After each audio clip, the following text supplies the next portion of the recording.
गारट्याच्या वातावरणात मटणाचा रस्सा घेतला एकदम गच्च मध्ये भरून, त्याच गरमागरम रश्यात लिंबू एकदम चाळकन पिळून गरमागरम रश्याचा घोट घेतो गिळून. अव बाजरीची भाकरी बी आहे, मग काय घेतो की आता कुस्करून आणि देतो दणका एकदम वरपून. अव नुसतंच रस्सा न भाकरी नाही, लुबलुबीत लुसलुशीत ही मटण बी आहे, देतो की त्याचा बी फडशा पाडून. गच्च मोठी दचक्याबा चिकन तंदुरी बी घेतल्या.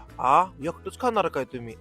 बोका आणलाय की धरून. कडेपूरच्या एका जोडीदाराला फोन लावला, म्हणलं जेवण करायचंय मन भरून, सांग कुठे जीव पाठ करून. जोडीदार म्हणला लांब कशाला जातोयस, कडेपूर मधनं पुसेसावळी रोड धरायचा, 4 किलोमीटर गाडीत ताणवत जायचं, रस्त्यात लागतोय तुला गुडलक हॉटेल. एकदम सगळं गावराम पद्धतीचं जेवण मिळतंय बघितलं. प्युअर मटन, प्युअर चिकन, काय पाहिजे ते सांग, एक नंबर आहे इथं म्हण. जोडीदाराचं ऐकून मी बी गेलो की हॉटेल गुडलकला, ती बी 2-4 पावलं आतमध्ये टाकून. मला काय मटन ताटच खायचं होतं, त्यामुळे मी मटन ताटच घेतलं. पण आमच्या गड्यानं जिम लावल्या होत्या, त्यामुळे चिकन तंदुरीची ऑर्डर दिली. हे आलं बघा मटणाचं ताट, जे आहे 350 रुपयाला. अंडा ग्रेव्ही, वाटी, आळणी सूप, तांबडा रस्सा, मासा, मटणाची प्लेट, भाकरी, रोटी, राईस एवढं सगळ्या ताटामध्ये येत. आमचं पब्लिक काय पहिला मटनच बघतोय, मग नळीचा पीस उचलला, मऊ मऊ लुसलुशीत मटणाचा ह्यो घास घेतला. चांगलाय मटन. दाबलं मग रश्याचं 2 नंबरचं बटन. रस्सा असा गावरा नाही मटणाचा की पेल्यानं तुम्हाला एकदम समाधान झालं पाहिजे. मग काय भाकरी कुस्करायला निमित्तच पाहिजे. कुस्करून झालं ना भाकरी, असा घास घ्यायचा भाकरीचा वरपून